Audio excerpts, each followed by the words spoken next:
Aujourd'hui, je vous présente une stratégie sur les futurs qui va lier le footprint, le market profile et les imbalances. Je vais donc vous détailler pas à pas comment je rentre, comment je manage mon trade et comment je prends mes profits sur cette position.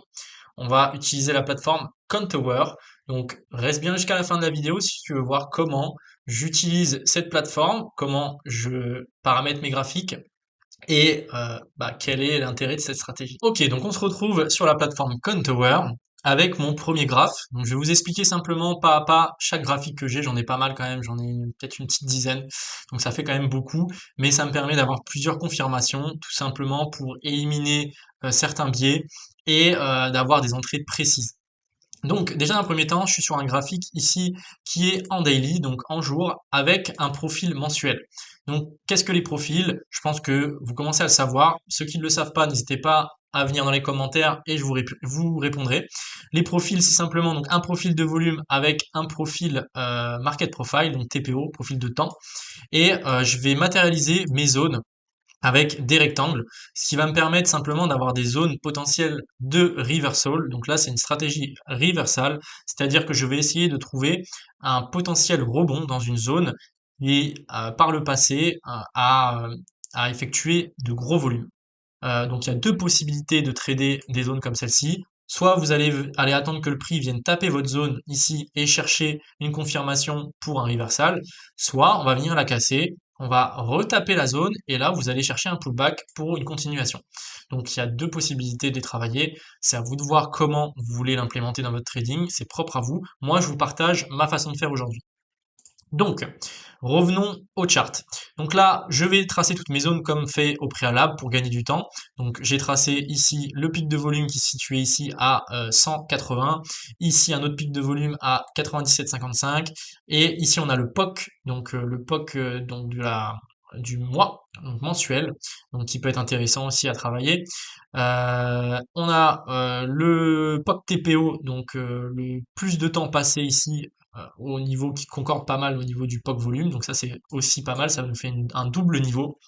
Ensuite, en deuxième chart, j'ai une charte en 4 heures, donc ça c'est des bougies 4 heures, avec des profils donc weekly. Donc là c'est des profils qui durent une semaine, donc ça va me faire des POC weekly et des POC volume weekly aussi également. Donc pareil, je vais repérer des zones intéressantes où il y a eu un fort volume pour pouvoir potentiellement attendre un reversal et je vais les matérialiser sur le graphique, donc chose déjà faite ici, c'est la même chose que précédemment. Ensuite, vous avez ici une charte avec des bougies 30 minutes et un profil à la journée. Donc là, profil daily, donc exactement pareil que tout à l'heure. Pareil, je trace mes zones, etc. Donc je vous passe la partie traçage, c'est déjà fait, vous le voyez sur le graphique. Ensuite, là, on en vient à la stratégie. Donc je vais vous expliquer à quoi consiste la strat, et comment je rentre et comment je manage mon trade. Bon, simplement, ce que j'aime bien faire, donc avec cette stratégie, c'est de tracer mes imbalances avec le footprint de Countower. Donc, comment on fait? On va dans Graph, ici, la petite molette. Ensuite, une fois qu'on est dedans, vous avez les ratios de déséquilibre ici à cocher, déjà dans un premier temps. Donc moi, je les configure sur 2,9, donc juste en dessous de 3.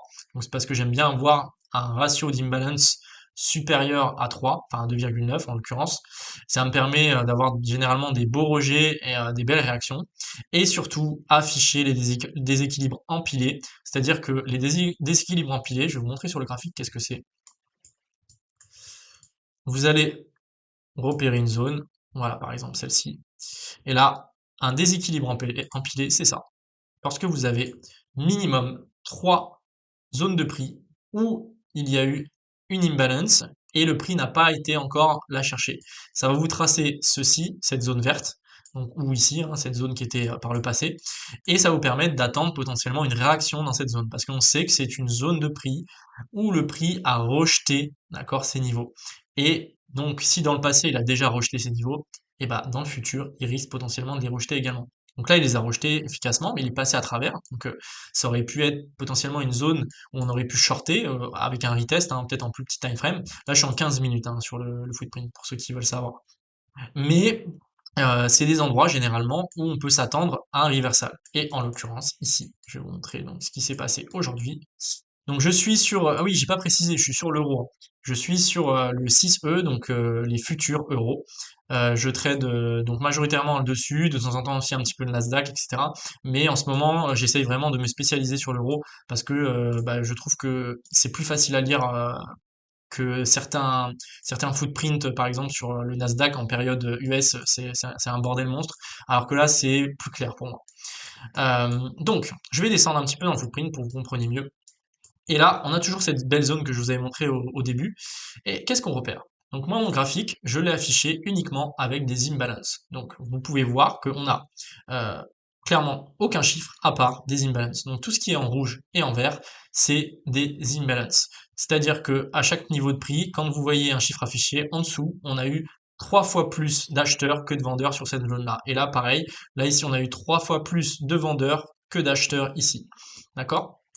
Et on va attendre donc la fameuse zone d'imbalance qui est intéressante ici.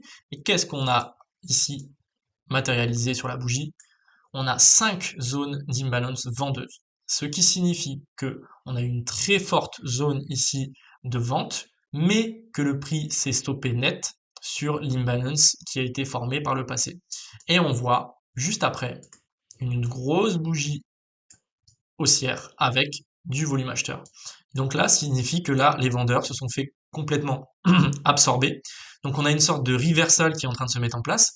Et qu'est-ce qu'on va attendre après la clôture de la bougie 5 minutes? Parce que là, du coup, on est descendu sur un footprint en 5 minutes. On va potentiellement attendre un retest qui va arriver juste ici. Donc là, on le voit, en l'occurrence. Le retest, donc là, on a la deuxième bougie 5 minutes qui vient chercher un peu plus haut. On revient ici dans la zone ici de volume. Là, ce que vous voyez en gris clair, c'est l'endroit où il y a eu le plus de volume durant la bougie 5 minutes. On vient retester. On laisse deux belles zones ici d'imbalance acheteuse, ce qui signifie que les acheteurs ne veulent pas qu'on aille plus bas que cette zone de prix. Et paf, on repart. On reteste une deuxième fois. Et on part vers le nord. Donc, ici, c'était une entrée pertinente pour aller chercher un long. Et pourquoi c'est une entrée pertinente? Tout simplement parce que tous ces vendeurs-là que vous voyez en imbalance qui sont bloqués, où ils ont placé leur stop? Eh ben, simplement au-dessus de cette bougie. Ou au-dessus de cette bougie-ci. Peu importe. C'est-à-dire qu'il y a des stops au-dessus des prochaines structures de prix. Parce que généralement, on traite tous de la même manière, on a tous un stop loss pour pouvoir manager et gérer nos trades. Donc, concrètement, là, l'intérêt des acheteurs maintenant, ça va être de pousser le prix à la hausse sur les différents niveaux de prix pour aller clôturer les stop loss. Et qu'est-ce qu'un stop loss? Un stop loss, c'est tout simplement une promesse d'achat. C'est-à-dire que lorsqu'un vendeur, ici on a une grosse bougie baissière, et ben imaginez-vous que tous ces vendeurs qui sont ici ont fait une promesse de rachat et ont placé ici plein de stop loss à plusieurs endroits qui vont être déclenchés par les acheteurs et ça va permettre, regardez, on voit ici, dès qu'on casse la grosse bougie de vente là qu'on a eue, et bah derrière, paf, le prix accélère. Bah simplement parce que les vendeurs sortent de leur position et ils n'ont pas le choix. C'est-à-dire que là, le marché est contre eux, ils veulent pas être en perte, donc ils sont obligés de racheter leur position. Voilà. Donc pour ça que c'est des trades qui sont intéressants quand on arrive à les choper comme ça sur des zones de prix avec une imbalance qui est intéressante. Donc là, par exemple, si vous voulez que j'aille voir, on peut aller voir l'imbalance ensemble pour être un peu plus clair, hein. On va remonter un peu le temps. Hop. Vous avez vu, hein, je sais remonter le temps. Je vous apprendrai. Donc là, on revient jusqu'ici. Voilà. Et là, regardez. 3 stacked imbalance. Donc on en a 3 avec des beaux volumes. Et ça m'a créé simplement ma zone qui est ici. One notification, Cette sir. notification, on va voir. Je regarderai ça tout à l'heure.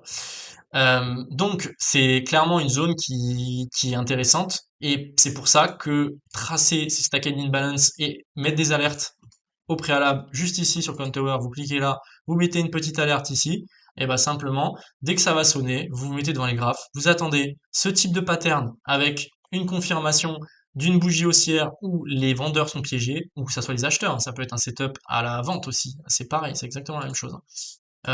Et ensuite, vous avez juste à attendre un petit retest, vous achetez, vous prenez vos profits. Alors voilà, on va venir au management du trade. Moi, pour le management, comment je prends les profits? Je vais essayer de repérer une autre stacked imbalance, ou bien, s'il n'y en a pas, des imbalances qui sont quand même assez matérialisés dans le footprint. Si vous voyez beaucoup d'imbalance à certains endroits, ça peut être un endroit pour prendre des profits, parce qu'on sait que c'est des zones de prix où le prix va rejeter. Là, regardez, on le voit très bien, c'est un très bel exemple. Ici, on a eu 5 imbalances à la suite, vendeuses. Le prix arrive dedans, boum, on se fait rejeter. Donc clairement, c'est une zone de prix où le prix n'a pas envie de travailler et va se faire rejeter fortement. Donc pour moi, ici, cette zone, c'est une très belle zone de TP. Ce qui vous fait quand même, si vous rentrez sur cette zone de prix, un très bon RR. On place, admettons, son stop en dessous ici, à une petite marge de 2-3 ticks en dessous. Ça vous fait, là, si on calcule, on rentre par là, ça vous fait quand même quelque chose comme 24 ticks, ce qui est pas dégueu. 24 ticks pour environ, 12 ticks. Donc ça vous fait un RR de 2. Ah mais non, je me suis trompé en plus. Alors là, si je me trompe, ça va pas le faire. Voilà. C'est pas 24 ticks, c'est plus que ça. On est sur du 37 ticks, oui, donc c'est plutôt un RR de 3. Donc un beau RR de 3, en faisant pas grand-chose, parce que clairement, il y a juste à mettre une alerte, et dès que votre alerte sonne, bah, vous allez sur les graphiques, vous n'avez pas besoin d'analyser pendant 4 heures en fait. Donc c'est une stratégie qui vous permet un gain de temps, et d'éviter d'être fatigué derrière les graphiques à regarder chaque bougie, machin, etc. Là, vous attendez l'une balance, bim, je rentre, je ressors, et ciao, c'est fini. Donc voilà, stratégie qui fonctionne. Maintenant, je vais vous montrer un petit peu comment je manage. Vous avez aussi un footprint que j'utilise en reversal, donc qui me permet d'avoir un peu moins de bruit dans mon footprint, donc moins de bougies baissières, etc. quand je suis en position. Donc généralement, je vais aussi regarder celui-ci. Ça me donne pas mal d'informations. Ensuite, j'ai, comme vous le voyez ici, une charte bougie en 15 minutes avec les POC, donc c'est les endroits où il y a eu le plus de volume dans les bougies. Donc simplement, ici, on sait, à cet endroit-là précisément, dans la mèche, on sait qu'il y a eu beaucoup de volume vendeur, d'accord? Acheteur, pardon, ou vendeur, peu importe. C'est là, c'est un endroit de prix où il y a eu une bataille. Et on voit qu'en plus, le prix a rejeté. Donc des fois, ça peut donner des bonnes confirmations pour pouvoir rentrer en position. Pareil pour les 5 minutes.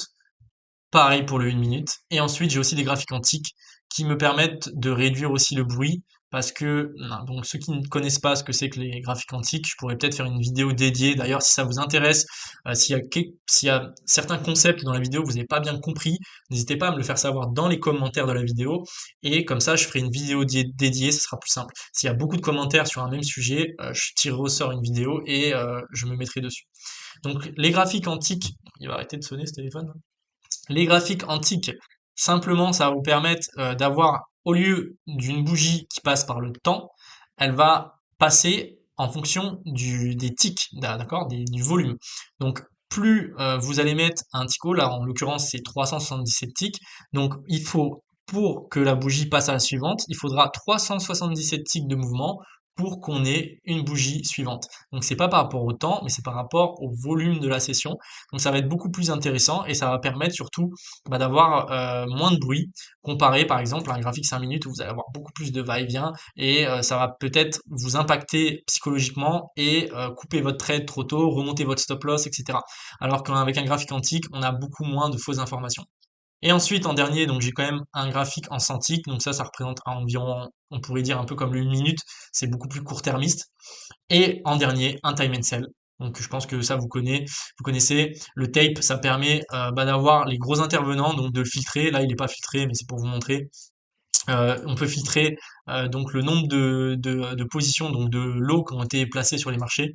Par exemple, si j'ai un intervenant qui rentre comme ceci à 925 avec 23 lots à l'achat, et ben je vais regarder sur le graphique et je vais me dire bah lui il est rentré à l'achat par ici, donc bah il est bloqué quoi. Donc s'il est bloqué, bah peut-être que le prix va se retourner, etc. Enfin bref. Donc on peut vraiment s'en servir en confirmation supplémentaire, mais attention, n'utilisez pas pour trader normal, c'est vraiment en confirmation. C'est-à-dire que si dans votre zone, vous avez en plus de ça des gros vendeurs qui sont rentrés agressivement, ça peut vous permettre d'avoir une case de cocher en plus et potentiellement bah, plus de probabilité que votre trade aille chercher le TP. Voilà. J'espère que j'ai été clair. En tout cas, moi, c'était un plaisir de vous avoir présenté cette petite stratégie. J'en ai d'autres sous la main. Si ça vous intéresse, bah, dites-le moi dans les commentaires. Et puis, je ferai d'autres vidéos avec ce type de stratégie sur les footprints, sur les futurs. Et si vous avez aimé la vidéo, je vous invite à le faire savoir à l'algorithme YouTube. En plus, ça va permettre de vous proposer d'autres vidéos sur le même concept, les footprints, les futurs, etc., dans votre timeline YouTube. Donc, n'hésitez pas à mettre un petit like. Et si vous voulez être au courant des prochaines vidéos, bah, je vous invite à vous abonner. En attendant, je vous souhaite une bonne fin de journée et je vous dis à très bientôt la team.